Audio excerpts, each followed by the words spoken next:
members of the press, distinguished guests, ladies and gentlemen, you've heard my names, Fred K. Bamwesigye, Director General of Uganda Civil Aviation Authority, with a mandate to oversee the aviation sector,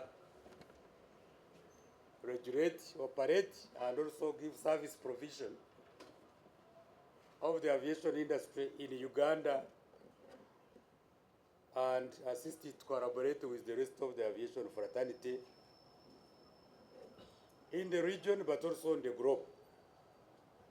As we've heard, I come with a delegation from UCAA of Deputy Director General. She has already been introduced. Madam Olive Rumonya Birunji, and my other colleague, Vianney Ruja, whom you know very, very well as being part of you. It is always a pleasure to join you today, provide an update. We collect in the airport and other aviation facilities. It's government money. It's not our money. Only that is very many times, all the time, not enough to do major infrastructure upgrades or start new infrastructure.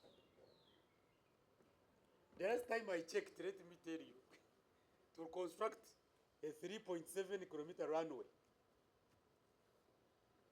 with the required compaction to meet international safety standards, that costs in the region of over $100 million. It is actually like a 5 times tamaking 1 kilometer. So that one, of course, always needs some injection because it is a national facility. But they are day-to-day works of extensions, of more remodeling, which we do using our hand resources inside the airport. So, but right now, the money we are using is the money we are collecting from our revenue sources, except previous agreements, which we finished with cargo center and runways receding and a few extensions. But right now, what we are doing, most of it, we are using the money we collect. So, and it is also government money, because otherwise, those sources are not the sources from individuals or Uganda Civil Aviation Authorities.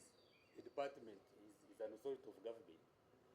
So there is sometimes a difference when you have major infrastructure developments, like the one I've just told you, starting a new runway.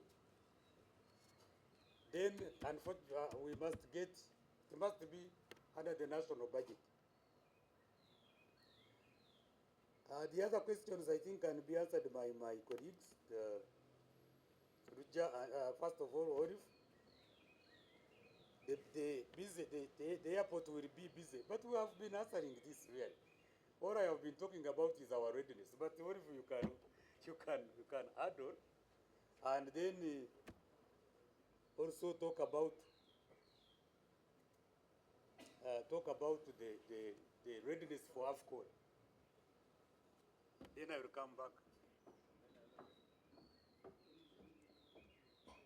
Thank you very much. Affairs, and it's a great pleasure and honor for us to join you this morning. With me here today is the Deputy Director General of Uganda Civil Aviation Authority, Ms. Olive Birunji Rumonya, whom you very well know. And together with the Director General, Mr. Fred K. Bamwesigye, who has led the delegation and is going to address you about the industry developments generally and also specifically in terms of the readiness of Entebbe International Airport to handle. Be in position to manage the 30 countries. This is definitely correct. We'll be in position. Because if you've seen the trend, we held NAM last year, and NAM we received 1,494.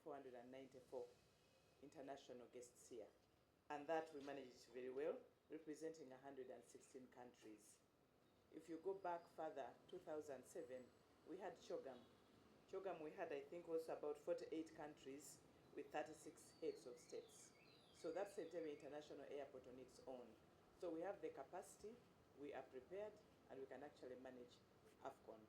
Just to add, I think as DG said, the airport in Kabalega is almost done, and that will also be in position to manage the AFCON when the time comes. Thank you very much.